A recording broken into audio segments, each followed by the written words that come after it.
Being chaste until 30 years old? This is how sex destroyed my divine calling. Have you ever wondered how one single decision could change the entire path of a man's destiny? How a moment of weakness could open the door for darkness to enter a soul once chosen by God? Today we are going to listen to the story of Rayan, a man whose life is a deep testimony of grace, failure, pain, and divine restoration. Rayan was not just anyone. He was one of those rare souls I met during my work in New York. One of the chosen ones. A brilliant lawyer, a kind heart, a disciplined spirit. But as life often does, his journey took a turn that he never expected. And today, I want to share with you that story. The story of a man who waited, prayed, and stayed pure until 30. And how one moment of weakness almost destroyed his divine calling. Before we start, take a moment to subscribe to this channel. Leave a comment below. Tell me what part of this story touches your heart the most. And if, like Rayan, you feel called to share your own story, just write 88 inches the comments and I'll reach out to you privately. Now, let's take a deep breath. Let's open our hearts, because what you're about to hear is not just a story, it's a journey of redemption. It's time for our story. Let's listen carefully to our friend, Rayan. Hello everyone, my name is Rayan, and I was born with nothing. I never knew my father. My mother was killed when I was only 4 years old, murdered by her second husband in a fight that neighbors still whisper about. I was too young to understand, but old enough to remember her voice calling my name. After that night, everything turned cold. I became one of those invisible children who sleep wherever the street gives them a corner. After that, I was left alone, wandering streets, sleeping in abandoned corners, invisible to the world. I learned early to hide my tears, to protect my heart, and to survive. I didn't have toys, I didn't have friends, and I didn't have a family. But I had something stronger. A small flicker of faith in a God I barely understood. It whispered in me that I was not completely alone. That whisper became my heartbeat. I grew up without love, but I grew strong. One rainy day, a man found me, Professor Adler. He was older, quiet, with eyes that saw through dirt and pain. He didn't ask me for my name.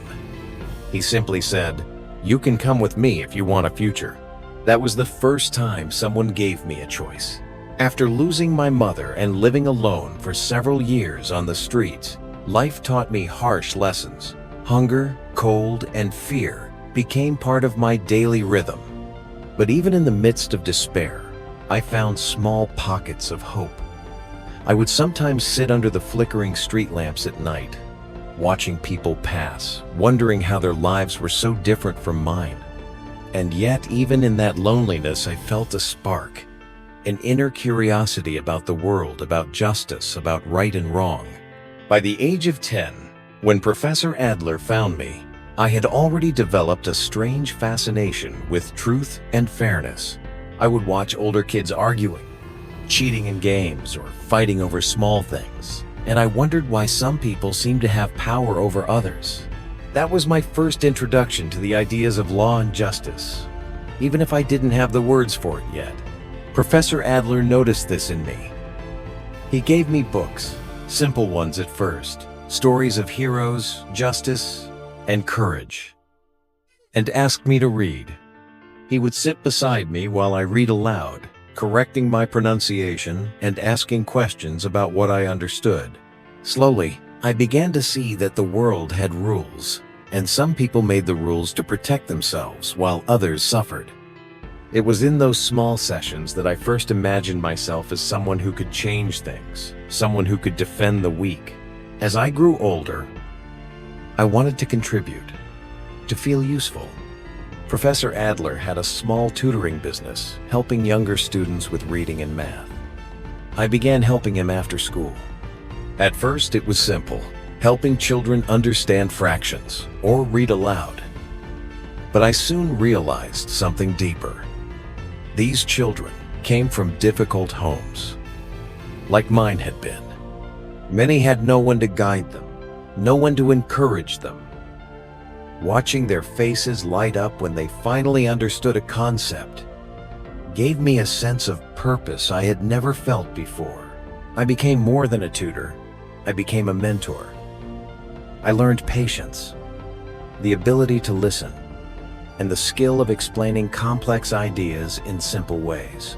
These skills, small as they seemed, were shaping the foundation of my future career. Law, I realized, was not just about courts and judges. It was about people, about listening to their struggles and giving them a voice. I carried that understanding in my heart as I taught each child. By the time I reached my teenage years, I had developed a quiet obsession. I wanted to become a lawyer, not because of money or prestige. I barely even knew what those meant, but because of fairness, justice, and the power to defend the defenseless. I would spend nights reading borrowed books about famous lawyers, courtroom battles, and historic cases. I would take notes on scraps of paper, creating my own tiny notebooks filled with rules, observations, and ideas. Every injustice I read about, every unfair story, made my resolve stronger. My peers sometimes mocked me. They said I was foolish to dream so big that someone like me, an orphan, a street kid, could never enter university, let alone become a lawyer. But I didn't care. I had a vision. I had the inner whisper of God telling me that I was chosen for something, that my past did not define my future. That whisper became my lifeline. While continuing my studies, I began taking small jobs in secondary schools. I helped students with homework, organized study sessions, and occasionally lectured on topics I knew well. It was exhausting, balancing school, work, and personal study, but it was also rewarding. I learned the importance of discipline, organization, and empathy. I also learned to speak confidently, to present ideas, and to help others understand complicated topics. These were all skills that would later help me in university and in court. Despite working and helping others, I never stopped studying for my dream. I would stay up late at night, reading law basics, memorizing case studies, and practicing logical thinking. Professor Adler provided guidance, but I also sought every possible opportunity to learn. By 24, I had earned scholarships to attend preparatory courses for New York Law University. My acceptance to the university wasn't just a personal victory. It was proof that my past could not dictate my destiny. From the orphan boy wandering the streets to a young man entering one of the most prestigious law programs, every challenge I overcame strengthened my resolve. Professor Adler raised me like his own son. We had little money, but he gave me something richer: discipline, honesty, and the belief that I could become someone. He taught me law before I even understood the world. He used to say, "Justice is not about power, it's about light." When I entered New York Law University, I felt like I had finally escaped the shadow of my past. I was one of the best students. I didn't drink, I didn't party, I didn't even date. I had made a vow to myself and to God to stay chaste until marriage. I believed that purity was my offering to God for saving me from the streets. Even though I was growing into a young man full of confidence and charm, I had always kept my heart distant from romance. Girls would glance at me in class, admire my focus, my achievements, or the way I carried myself, but I never let myself be distracted. I had a promise to keep. A promise of chastity and self-discipline. A vow that I had made to God to remain pure until the time was right. Some girls tried to approach me, invite me to dinners, or flirt, but I politely skipped it. I focused on my studies, my work with students, and my entire life. Everything was fine. calm, orderly, disciplined, until I met Angela. She was beautiful, confident, and older than me, maybe 32 when I was 30. She had a presence that could silence a room. I first met her at a seminar on women's rights and constitutional law. I remember being struck not only by her beauty, but by her intelligence and poise. She spoke with authority, yet there was warmth in her voice, a kindness that drew people toward her. We started talking about justice, the law, and our dreams for the future. We discovered many similarities in our values and ambitions. And conversations that began formally, gradually turned into coffee meetings. Then long nights of discussion about our hopes, fears, and ideas. I felt a connection I had never felt before, not merely attraction, but a resonance of minds and spirits. One afternoon, she casually proposed we spend a day together outside the seminar setting, just to explore our connection further. At first, I hesitated. I remembered my vow, my discipline, my promise to remain chaste. But then I realized something. I did have feelings for her. They were quiet, restrained, but undeniable. Perhaps a single day, a simple outing, could allow us to see if our hearts were compatible without crossing boundaries. So, I agreed, cautiously, respectfully, reminding myself to hold fast to my principles. For weeks, we spent time together, sharing ideas, dreams, and laughter. I began to admire her even more. Her dedication to justice, her sharp mind, her courage. It felt natural, as if our paths had coincided for a reason, as if God had aligned our lives to meet in this moment. Even with growing affection, I maintained my boundaries. I did not allow myself to be seduced by fleeting desire. I believed that love should be patient, faithful, and guided by God. Every gesture, every word exchanged was weighed in my mind, ensuring that my principles remained intact. And yet, I could not deny the pull of my emotions. I felt warmth when she smiled, excitement when she spoke, and a strange mix of fear and hope when I considered what the future might hold. Little did I know that this connection, seemingly innocent at first, would soon test every ounce of my discipline, challenge my principles, and alter the course of my life in ways I could never have anticipated. Angela didn't share my beliefs.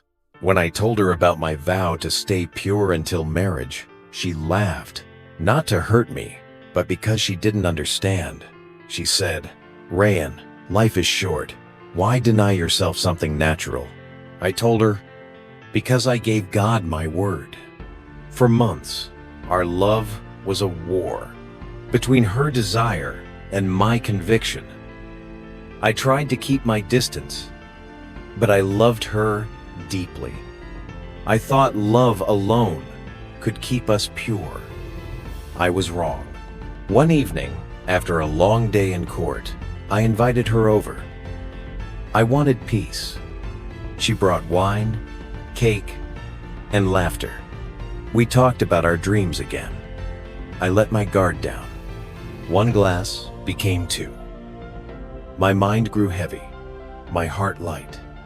Something burned in me that I had never felt before. The night blurred into temptation. And that night, I fell. That same night, I had a dream. No, a vision. A light shone in front of me, and a voice spoke. It was not angry, but filled with deep sorrow. "Rayan, my son, why did you do this?" I couldn't answer. The voice continued, "Did I not warn you? This woman was sent to steal your star, to take your destiny away. The enemy saw your light, and he used your weakness. Then I saw a shadow choking me. I cried, sweating, begging, 'Forgive me, Lord.' And I woke up, trembling, drenched, my heart beating like thunder. Beside me lay Angela, and reality hit me. I had broken my vow. I had betrayed my calling. At first, I tried to continue my life as if nothing happened. But something changed inside me. I lost focus. My mind was clouded. In court, I forgot details I used to master. I lost small cases, then bigger ones. Then came the betrayal that ended it all. I was preparing for my biggest trial, a human rights case that could have changed my career forever. I had spent months on it. Every document was ready on my computer. But on the morning of the trial, everything was gone. My files, my notes, my evidence, all deleted. I panicked. My assistant said he saw Angela leave my office the day before to drop off a gift. I didn't want to believe it. I defended myself the best I could that day, but I lost brutally. The case was public. The humiliation was national. Days later, I walked into a bar, angry, broken, hopeless. And there, under the dim lights, I saw Angela. She was sitting at a table, kissing my rival, the same lawyer who had beaten me in court. My world froze. My body shook. I felt like the earth itself had betrayed me. The next morning, I called her. I said, "We need to talk." She came over. She smiled as if nothing had happened. She went to the kitchen to cook, pretending everything was normal. And something maybe divine pushed me to look at her phone. What I found destroyed me. Messages between her and my rival, plans, jokes about me, proof that she had drugged me that night when we first slept together, proof that she had stolen my documents, proof that it was all part of a deal to ruin my career. I confronted her. The truth exploded like fire. She didn't deny it. She said coldly, "I'm tired, Rayan. You were too weak, too holy. You don't belong in this world." I stood there, heart shattered. That night, I walked away from her forever. And that's when my fall reached its bottom. Weeks passed. I couldn't eat. I couldn't sleep. I had nothing left. No job, no name, no peace. One evening, I walked aimlessly through New York streets. My legs took me where my mind couldn't. Then I saw a church. The door was open, a soft light inside. Something inside me said, "Go in." I entered. I stood at the last bench. My eyes were full of tears. I didn't know how to stop. Then an old woman came, gentle and calm. She said, "Young man, why are you crying?" I couldn't speak. She took my hand and led me to the altar. She whispered, "He knows. You don't have to explain. Just talk to him." And she left me there. I fell to my knees. "Lord," I said, "I broke your trust. I lost everything. But please, just give me one more chance. Restore me. Teach me who I am again." That night, I felt something shift, not outside, but inside me. The weight didn't vanish, but I could breathe again. Restoration didn't happen overnight. It took a full year, 12 months of rebuilding. Slowly, painfully, but beautifully. First, I saw a therapist to heal my trauma. For the first time, I spoke about my childhood, my mother's death, my fear of failure. I cried for the boy I had been. Then I joined a church group. I met people who had fallen too. Addicts, divorced, lost souls. We prayed together every week. We held each other up. I also reconnected with Professor Adler. I told him everything. He didn't judge me. He said only, "Now you understand what grace means." He helped me prepare to retake the bar exam. I fasted once a week. I deleted social media. I avoided temptation. Each month I felt a little stronger. Then one night, I had another dream. This time, it was my mother. She stood in light, beautiful and calm. She said, "Rayan, my son, you asked for restoration. But you forgot why you were chosen. You are not called to defend yourself. You are called to defend others." I died by the hands of violence. I was one of many women who never found justice. Now you must fight for them. I woke up in tears. The mission was clear. God had not abandoned me. He was reassigning me. I studied hard. I retook the exam. And this time, I passed first in my class. At the graduation ceremony, something unexpected happened. A senior member of an international human rights organization attended. He came to me and said, "We've been following your journey, Rayan. We'd like you to join our legal team for women's protection and justice." I said yes. That's how my second life began. My first cases were small. Women beaten by husbands, workers abused by employers, mothers who lost custody unjustly. Then the stories grew. People started calling me the lawyer with mercy. One client became 2, then 10. My name started to rise again. Not in newspapers this time, but in the quiet mouths of people who were saved. Today, at 34, I have the life I once dreamed of. Not rich, but full. I work on international missions for women's rights and justice. My reputation is built on honesty and compassion, the 2 things I once lost. And about love. 6 months ago, I met Leah, a young lawyer. She's strong, gentle, and faithful. We promised to walk in purity until marriage. No shortcuts, no secrets. We got engaged last month, and if God allows, we'll marry before this year ends. I've learned that love, when it comes from God, doesn't destroy you, it builds you. Angela broke my past, but Leah helps me walk into my future. Sometimes I visit my mother's grave. I place flowers there and whisper, "I'm fighting for you now." For every woman who never had a voice, I made a promise to God, "Restore me, and I will never turn away again." And He did. So yes, I was chosen. I denied it, but grace found me again. I'm Rayan, a lawyer, a believer, and a man restored by the same God I once betrayed. Dear chosen ones, this is the story of our friend Rayan. From betrayal to purpose, from sin to service, his journey shows us that even when we fall, God can rewrite our story. What lesson can we learn? That destiny delayed is not destiny denied. That purity, once broken, can be rebuilt through repentance and truth, and that every pain can birth a mission.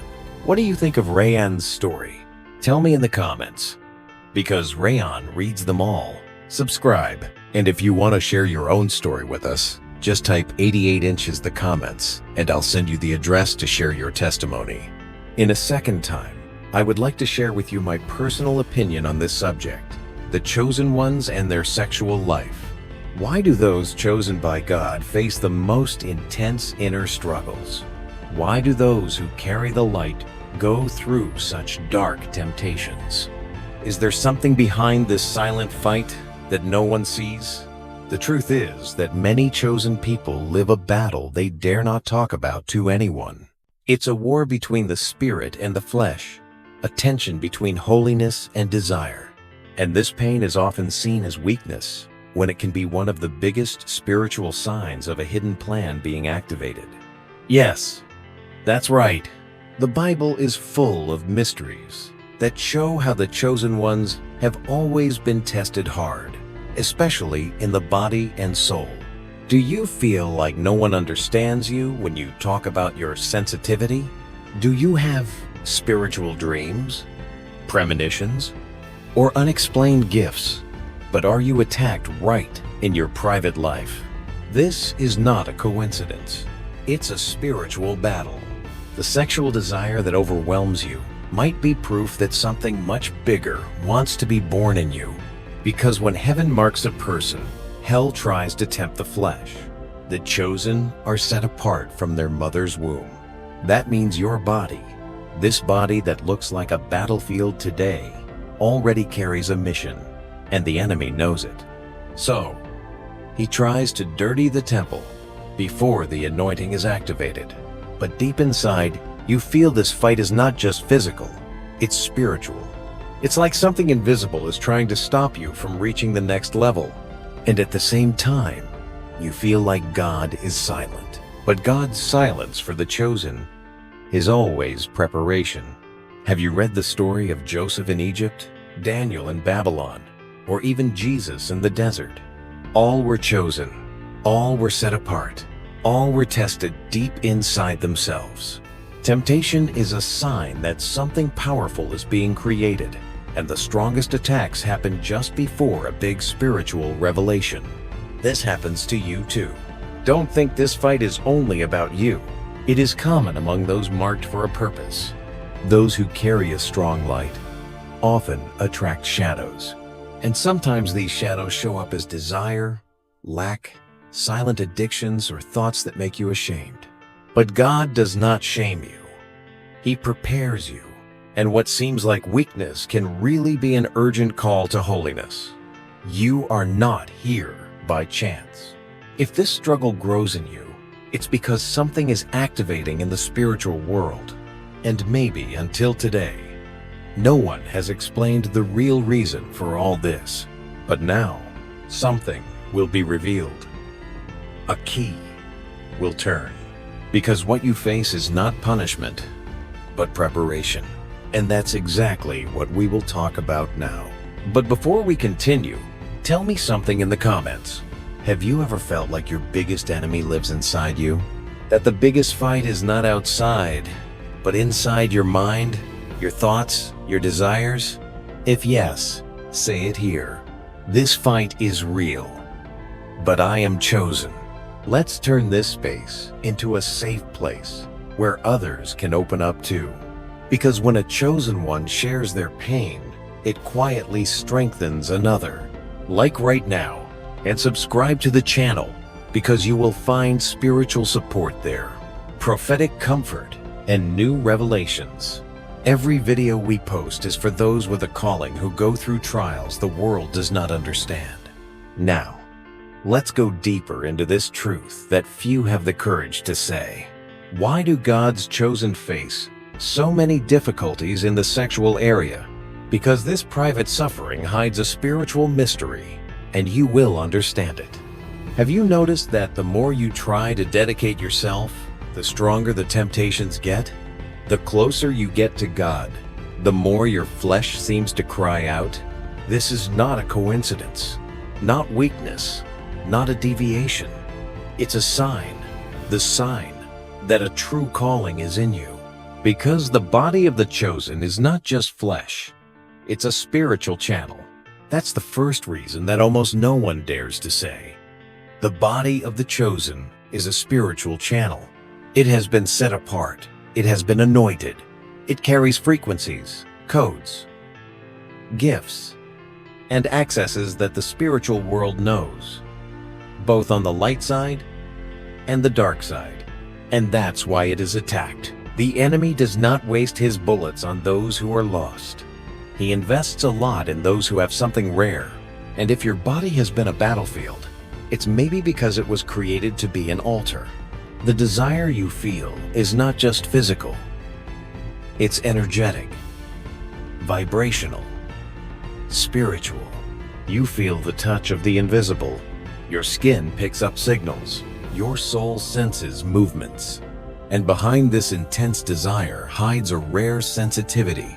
The body of a chosen one is not ordinary. It was marked from the mother's womb. And even if you don't understand it yet, your biology already carries a mission. That's why you might have felt impulses, desires, and longings that don't match your true self, because part of you is pulled away from your center, and this needs to be understood, not pushed down by guilt. What the enemy tries to do is to dirty what God has set apart. He knows that if he can corrupt the channel, he will delay the flow of the anointing. And here is the second reason. The sexuality of the chosen is a strategic target. Understand this with spiritual maturity. Sexual desire is not something dirty. It was created by God. But it can also be twisted, changed, used as a tool for distraction, falling, and even self-sabotage. The greatest anointed ones in the Bible were tested in this area. Samson, David, Solomon, and even Hosea all faced trials involving the body and desire, because power comes with testing. The enemy knows that sensuality is one of the most subtle ways to trap the soul. It affects the mind, body, and spiritual energy. And with the chosen, it gets even more intense.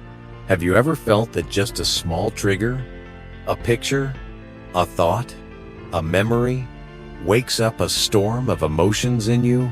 This is common among those with a calling, because the soul of the chosen is like an open field. Everything enters with more force. But what the enemy does not tell you is that the chosen also have the power to rise with the same intensity they are tempted. That's why the attack is so strategic. The sexuality of the chosen is one of the most targeted areas because that's where intimacy with God, dedication, and even spiritual authority pass through. A body ruled by impulse tends to live in constant guilt, which weakens faith and confuses identity. But a body understood as a temple becomes a gateway to healing, power, and freedom. That's why you must face this fight with the right eyes. The enemy does not just want to pull you into sin. He wants to keep you confused about your identity. Now, let's move to the third reason. The spiritual sensitivity of the chosen makes everything stronger. You feel too much. You think too much. You notice details no one else does. Your emotions are not shallow. They are like an ocean. When you love deeply. When you feel pain, it's a pain that burns inside. When you are tempted, it's like being pulled by something invisible. This is not exaggeration. It's spiritual sensitivity. Your energy system is more open. That means you pick up more energy, intentions, desires, presences, and this sensitivity affects the sexual area too. A touch for you is not just a simple touch. A look is not just a simple look.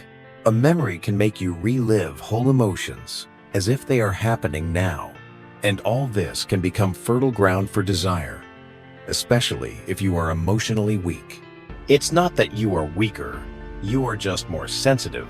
And this sensitivity must be cared for, because if ignored, it turns into anxiety. If pushed down, it becomes guilt. If not channeled well, it becomes addiction. But if understood, it becomes spiritual strength. The prophets in the Bible were sensitive. The visionaries, the dreamers, the chosen, all carried a deep soul. And it's this depth that also gives intensity to desire. Don't run away. Understand it. Your intensity is part of your calling. Sexual desire, once understood and channeled, can turn into creativity, healing energy, and spiritual strength. That's why it's so important to talk about it honestly. End the feeling of guilt for something that could be the sign of divine separation. Yes, desire can become a trap, but it can also turn into self-control, elevation, maturity, and that's what we will keep talking about. But first, if this seems clear to you, feel free to comment. If you have lived silent battles in this area and no one ever understood what was going on in you, comment, "My pain has a spiritual root." This will help us build this community of people like you who are waking up to the truth about their identity. And if you haven't liked this video yet, do it now. It shows YouTube that this message needs to reach more people like you who struggle in silence, not knowing they are shaped by God. Subscribe to the channel, because this is where sufferings speak, where the chosen find direction, and every video is a revelation. Have you ever wondered why, when you need connection the most, that's when you feel the most alone? You notice that on the calmest nights, early in the morning when everything seems empty, that's when desire takes over. This is not chance. There is spiritual intelligence behind it all. Isolation is one of the oldest dark strategies to weaken the chosen. And that's the fourth reason you live this silent fight. Isolation creates emptiness, and emptiness seeks pleasure. The enemy knows that the human heart, when empty, becomes fertile ground for anything that promises relief. And pleasure, especially sexual pleasure, is one of the fastest ways to fill an emotional void, even if just for a moment. The problem is that then come guilt, shame, regret, the feeling of distance from God. And this cycle feeds more isolation. It's a subtle but very effective trap. Those who are chosen are often isolated. It's part of the process. Moses was taken from the palace. John the Baptist lived in the desert. Jesus spent 40 days alone being tempted. Isolation comes before anointing. But when the chosen one does not understand the reason for their loneliness, they try to fill it anyway. And that's when pleasure becomes an escape. It's not an expression of love or spiritual connection. Desire in those moments appears as a solution, but it's a false one. It promises relief, but delivers prison. That's why it's so important to understand that this fight is not just about willpower or self-control.